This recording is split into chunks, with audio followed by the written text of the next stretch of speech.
What assessments can someone with MS expect if they're referred to you?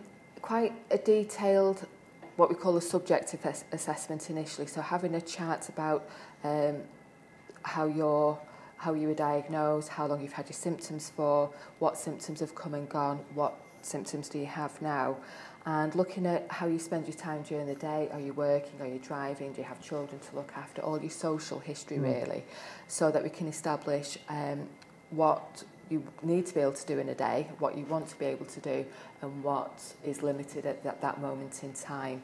And also, really importantly, as that person, what do you think your main problem is? Because I can look at somebody walking in and spot sort of various symptoms that I think, we could work on. But when you ask the person themselves, it may be something totally different that is more relevant to them at that time. So establishing that person's perception of their problems is really important.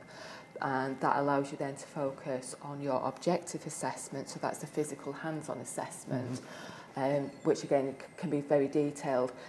If you have an hour to do an assessment with somebody, you don't always get to assess everything all in one go.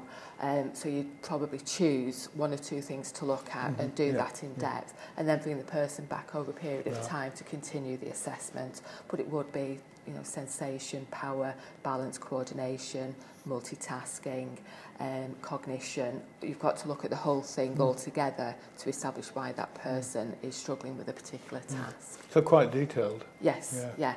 And also you might have some objective measures that you might want to use as well, so that you can say whether somebody has improved or not over time. So that might be done on your initial assessment as well.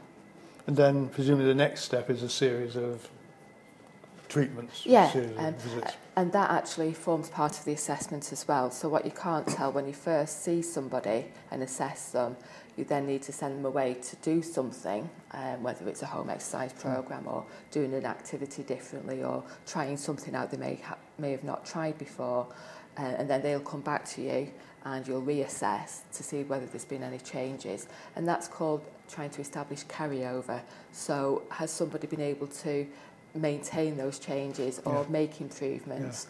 And over a period of time, that allows us to determine whether the symptoms that person has got are directly attributable to the MS, i.e. primary symptoms, or whether they're secondary.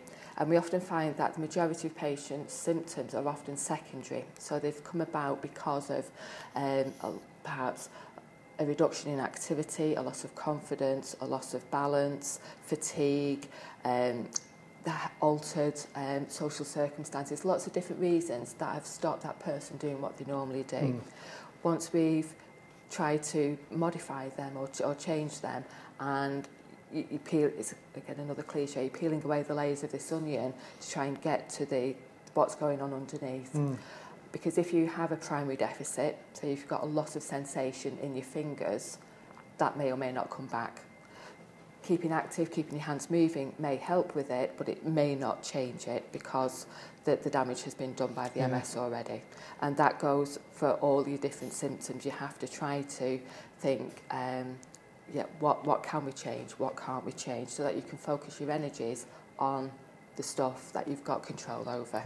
And that can take several weeks to get to that stage. I was going to ask you what timescale you're talking about. Yeah, I can only speak for what we do here. If somebody comes to me with they're initially diagnosed, or even a bit later down the line, we'll often see them for, say, 4 or 5, maybe 6 or 7 sessions to try and get to that conclusion of where that patient needs to focus in order to try and maintain the current level of activity or improve what they're doing now.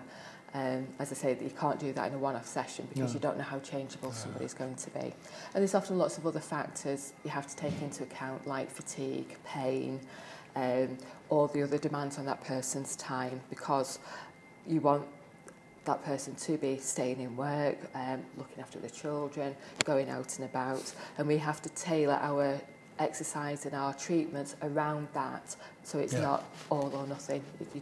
What we don't want patients to do is say, well, I was absolutely exhausted doing my exercises, so I couldn't go shopping. That's not the idea. You do your functional stuff and incorporate the exercise or the advice around that.